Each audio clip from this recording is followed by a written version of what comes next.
This is your Spring Classics 2024 review. In this video, I'll be reviewing the Spring Classics, which are now done and dusted for 2024, as the attention of the racing world shifts to the upcoming stage races, starting with the Giro d'Italia in a few weeks' time. But given just how incredible the Classics have been, I wanted to honour them in this video and review the highs and lows of some incredible racing we have witnessed. So let's dive deep into the 2024 Spring Classics season, which started on the 24th of Feb in Belgium and finished on the 21st of April in Belgium also.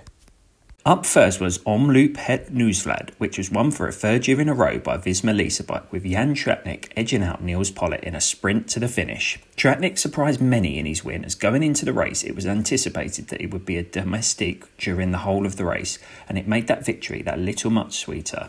Visma Leasebike's dominance at Omloop was rounded off with a third place podium for Wout van Aert. And it was Van Aert who was able to convert that podium place to a win in the following day at Kuurne-Brussel-Kuurne, which was also the first time the Belgian rider had taken place in the race. It turned out to be another sprint finish, with Van Aert overcoming Tim Wellens and Oier Lazcano to take the victory in what turned out to be a hugely successful weekend for Visma Leasebike. One of the many highlights throughout the Spring Classics for me will be Tadej Pogacar's dominant performance at Strade Bianche, in which the Slovenian launched a missile at the rest of the field from 81 kilometres from the finish line, which nobody was able to answer. What made his win even more impressive was not only the race, Pogacar's season debut, but in a pre-race interview he had called out the exact point in which he would launch his attack, and true to his word, he delivered. The victory left commentators and fans alike running out of superlatives to throw at the man who is clearly one of the very best cyclists of his generation.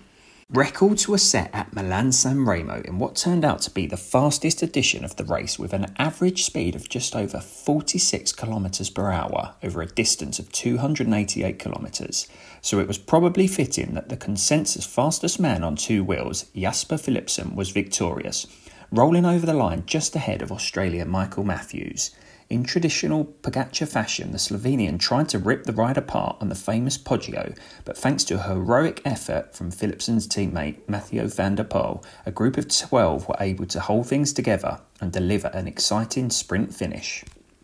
The E3 Saxo Classic was the start of what would become the dominance of world champion Mathieu van der Poel in his 2024 Classics programme. In winning E3, he was able to get the one-up on lifelong rival Wout van Aert, who put in a heroic effort to chase down Van der Poel after crashing on the Paterberg. With his rival on the ground, Van der Poel put down the pedals to see out a comfortable victory with a gap of 1 minute and 31 seconds over Jasper Stuyven and Wout van Aert.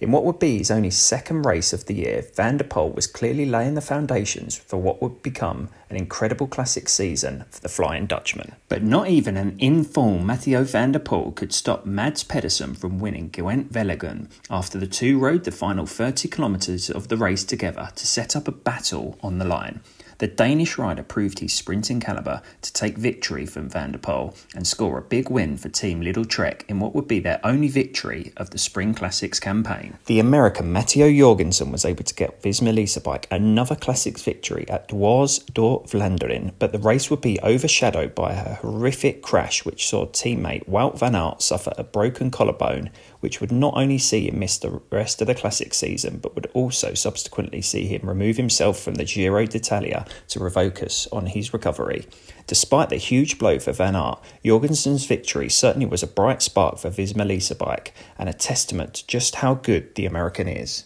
Mathieu van der Poel was able to produce another astounding ride at the Tour of Flanders with an incredible 45-kilometre solo victory. A wet and slippery Koppenberg was the breaking point of the race, with only Matteo Jorgensen being able to keep up with the world champ and lots others having to dismount their bikes and walk up. But despite Jorgensen's best efforts, Van der Poel did not ease off and claim the third Tour of Flanders victory of his career. Paris-Roubaix was up next, and the Hell of the North was the next showcase of Mathieu van der Poel, who was once again unstoppable in setting another fastest ever edition of the race. Alpecin de Koenigs exercised the perfect game plan at Roubaix, and whilst that may have resulted in a less entertaining edition of the race, it was certainly a dominant performance which saw the team get a 1-2 on the podium, with Jasper Philipsen taking second ahead of Mads Pedersen. Tom Pidcock was finally able to erase the demons of 2021 and 2023 in finally winning that Amstel Gold Race. The Ineos Grenadiers rider made a miraculous return from injury by showing up at the start line at Paris-Roubaix, and clearly he did not drop any form in his time off the bike as he powered to a sprint victory over Mark Hirschi and Tiesj Benoot to win Amstel Gold. Pidcock had taken control of the race and scoped out a small four-man break who were able to split from the main group with about 35 kilometres to go and managed to avoid being caught.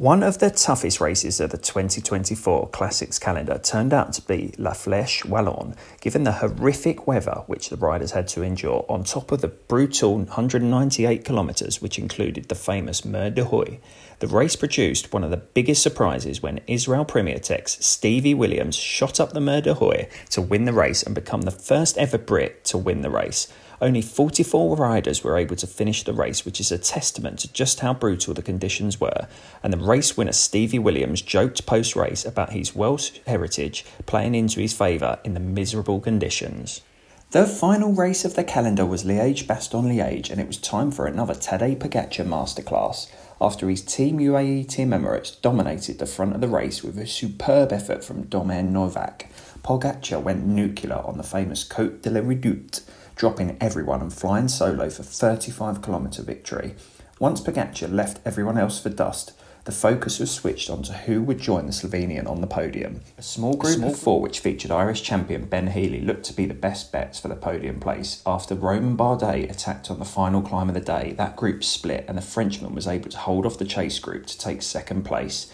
with Van der Poel leaving it very late to claim third place in a sprint finish. All in all, the Spring Classics definitely delivered in my eyes, and while some would call into question just how entertaining some races were, given the dominance of a particular world champion, I would argue that it was incredible to witness history being made, both in terms of record speeds, but also in terms of overall wins for Van der Poel, who was definitely the king of the Spring Classics in 2024.